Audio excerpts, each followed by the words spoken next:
Hello and welcome back to my channel. For those of you who are new, my name is Randacia, or Randy for short, and today we are going to be closing out my June budget. So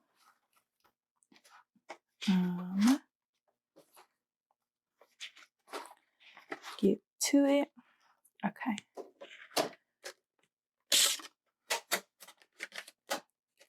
Get my calculator and get a pen.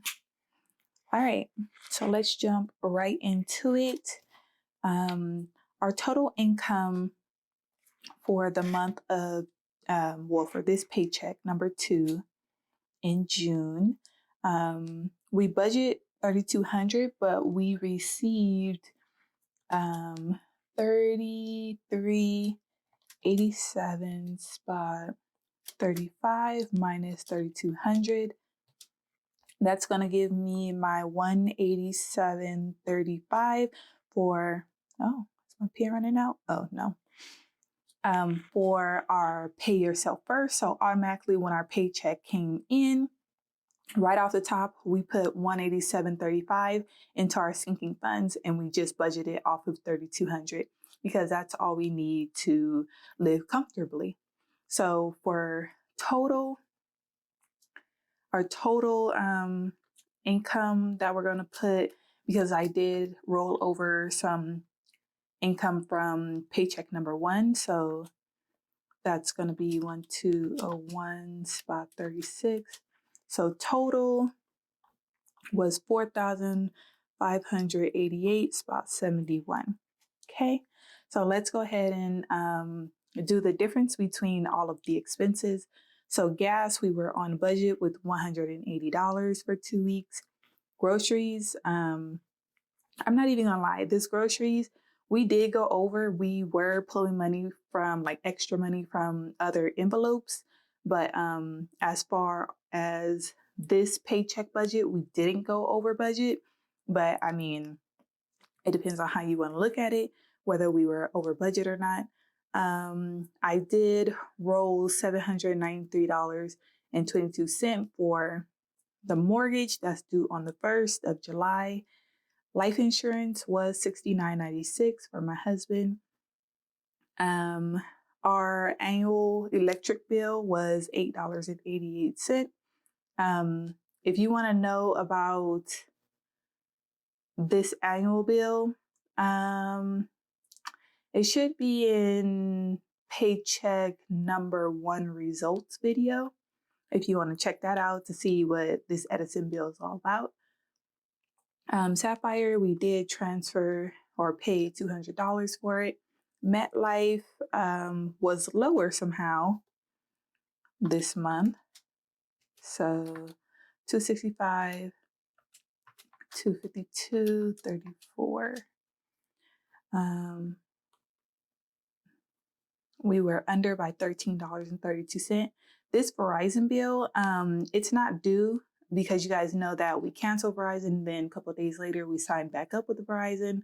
So now our new due date for it is July 5th. And I was told that that bill was going to be $166.12.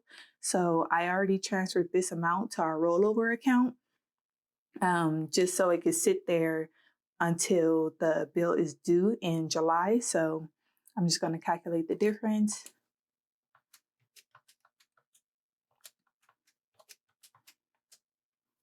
Okay, we were under by $10.04. Water and trash came in at $105, so we were under by $9.80. Childcare for 2 weeks was $640. Well, we transferred $640. Our Kaiser hospital bill was $124. I did transfer $100 for car repair and maintenance and $25 for home repair and maintenance. Our debt snowball was $161.66. I did transfer $30 for family fund. And this right here, this is the portion of the mortgage that we need to pay. So this portion, this rollover amount, and this mortgage portion together adds up to our total mortgage bill of $1,994 and what is that, 58 cents. So yeah, and I have a asterisk right here just because this tells me that this amount is covered from a rollover. So if you see right here, the 1,201, that tells me that this rollover is paying for this mortgage portion. Okay, so that's 0. Vivint, it hasn't come out yet, so I'm just gonna leave it in our checking account. So that's 56.47. And Citizen One has come out, and that was $31.43. I did get ID theft in this pay period, so that was an unbudgeted expense, which is why there's a dash there.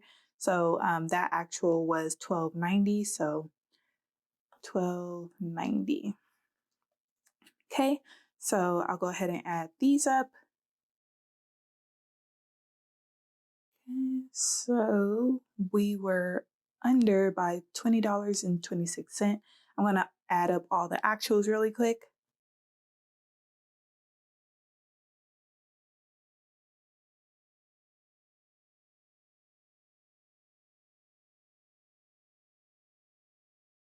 Okay, so that was 4,228.54. So now I'm going to do this, these two together to make sure that this is correct.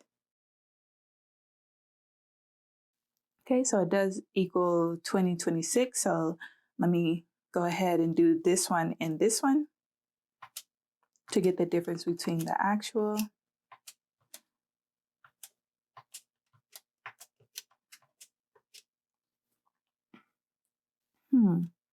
Well, as you can see, that's definitely going to be way more. Oh, I always forget not to include the pay yourself first. So let me redo that. Okay, so 172.82. I am going to switch this around because obviously I confuse myself every time doing it this way. So I am going to like move some stuff around for paycheck number 1 in July. But for now, I'm just dealing with it.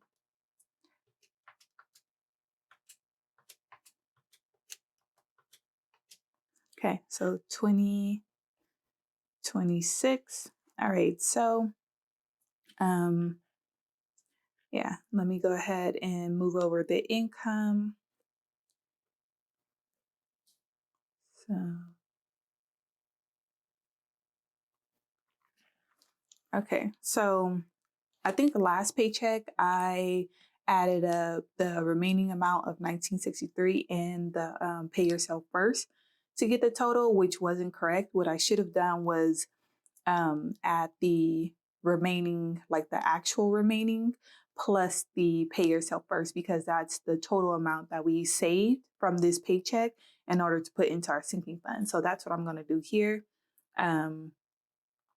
So 2026 was remaining from our actual budget plus the 187.35 gives me 207.61 was the total amount that we saved from this paycheck. Okay, so paycheck number 2 is all closed out. I don't do anything on this side except notes for the next month. So I already did my July budget. So if you want to see that, I'll link a card or something up in the eye in the sky or whatever. And let's see, to close out my budget, I don't do anything on the budget page because this is just my budgeted numbers and pretty much my game plan for the month. I don't do anything on my calendar. It's just like, those are just reference pages after I finish them. And then on this page, I just check off if I accomplished any monthly goals. I didn't, so I'm just going to migrate them. And then definitely did not file our taxes in June. We definitely have to get it done in July. That was super quick. We still haven't started, just procrastinators until the end. So yeah, I don't do anything on this section.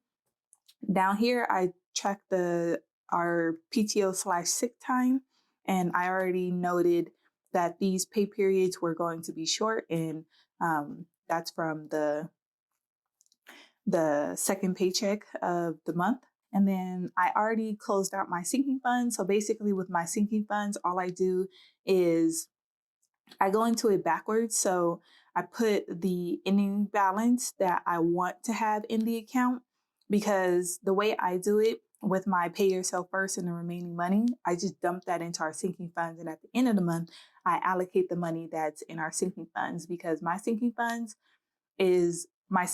itself is one account called sinking funds.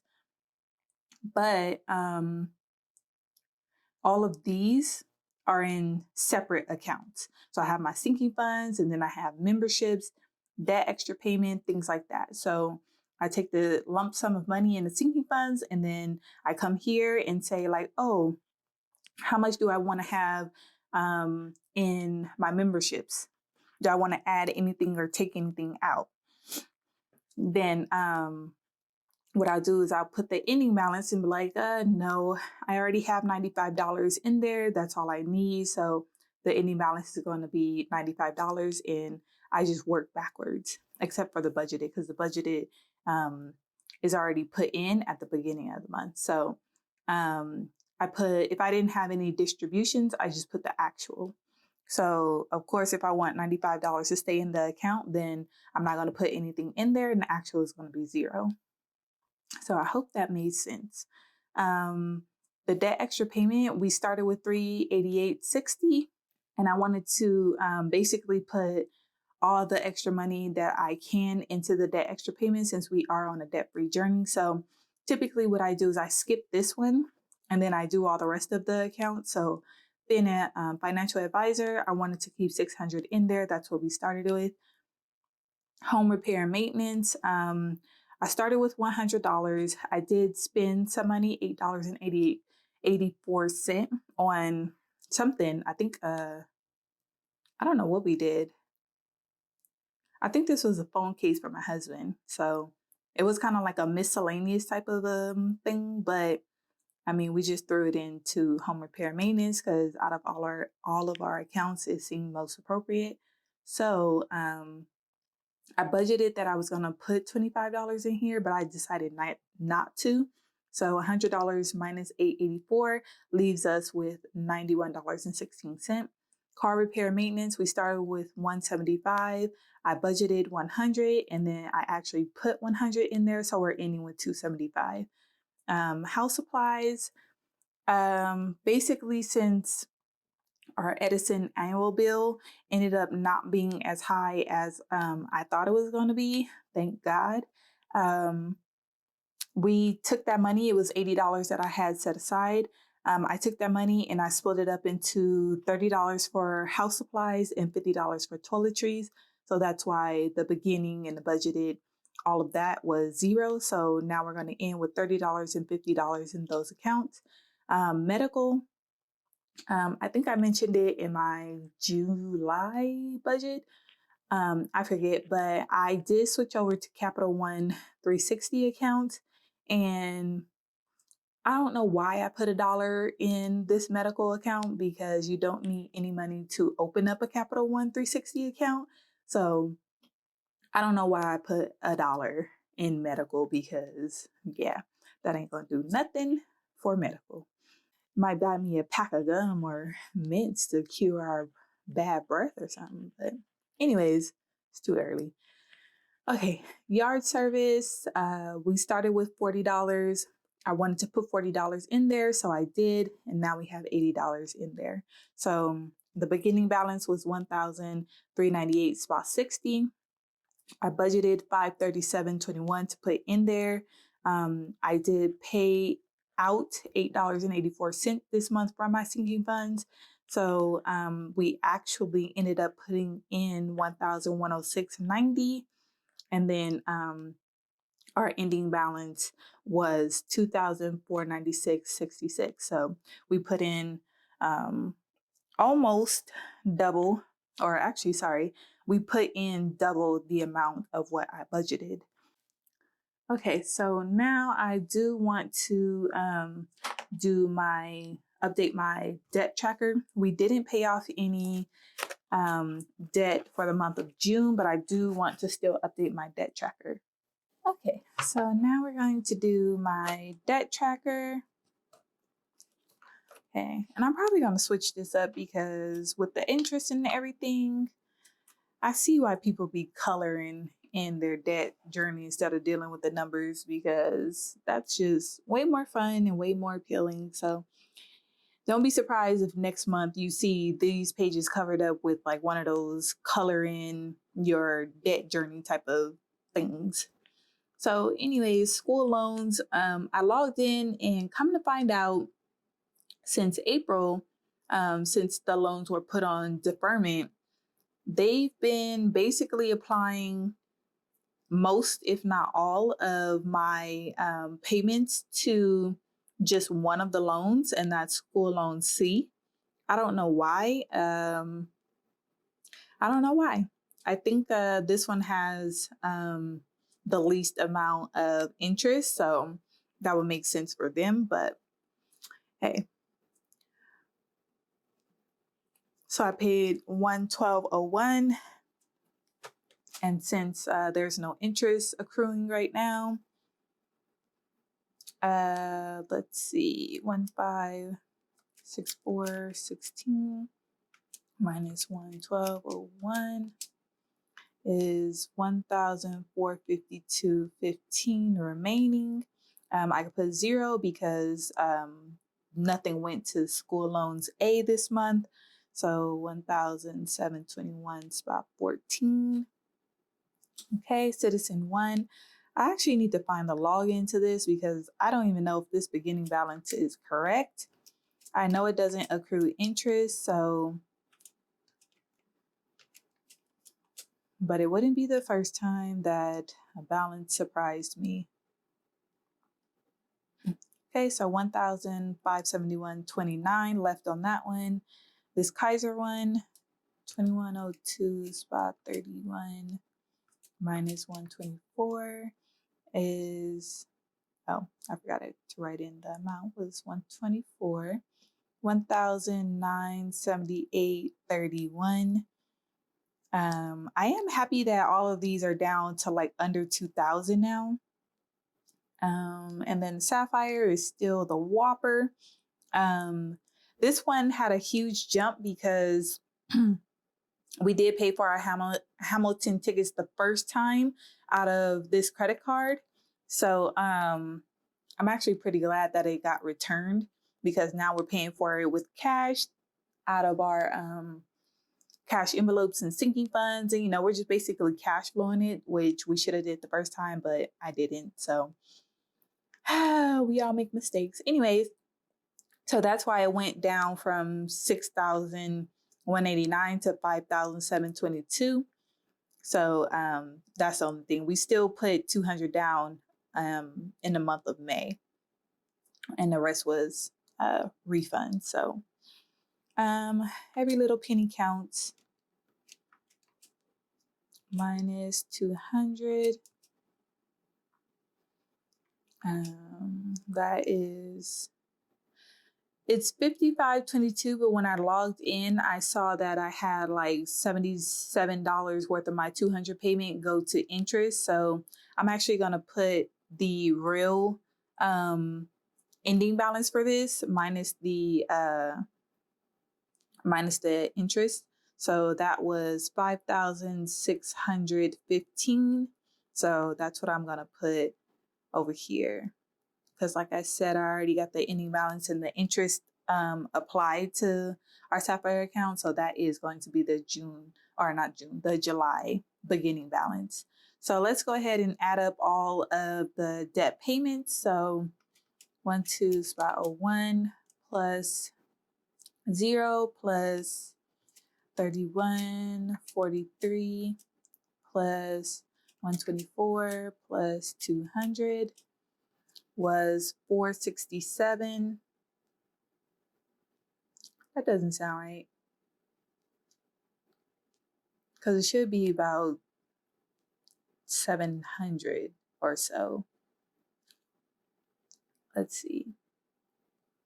Oh, I didn't put our debt snowball down this month because I've been on a roll with paying off a balance every month. So I kind of like lump it into the lump sum payment that I pay towards a debt. So actually, let me see what our debt snowball was for June.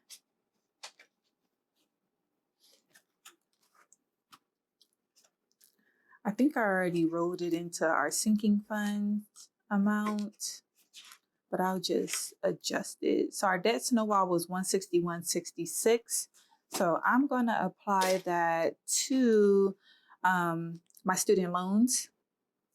And yeah, so we'll increase this from 1201 plus 161.66. And that's gonna be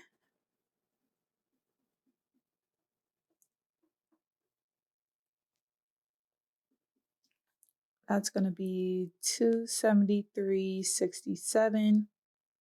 And then now that amount is going to be 1,290.49. Well, that's exciting. Okay, so now let's do that again with, well, actually I could do 467.44 plus 161.66, 629.10. Does that match up with the debt from June's budget? 629.10. Yeah. So, and 629.10. Okay. So I'll do that payment off camera for that amount. And yeah, so that's the update for my June debt tracker. So if you haven't watched my July budget setup, then you know that I paused on paying off debt right now just because I have a few things in the works that I'm trying to see how they're going to play out. So they're basically out of my control. So I'm just trying to see how they play out. And right now I'm just hoarding cash for the family. So I don't want us to be without cash and for the sake of paying off debt right now. So probably I'll pick it back up next month and pay off something. But for the month of June, we just held off from paying off debt. So I hope you enjoyed the video. If you did, please hit that thumbs up button. It helps with my videos to tell YouTube algorithm that this is a good video or that you enjoyed the video, and it will recommend it to others. And if you want to see more of my videos, go ahead and hit that subscribe button. I'll catch you guys in the next one. Bye.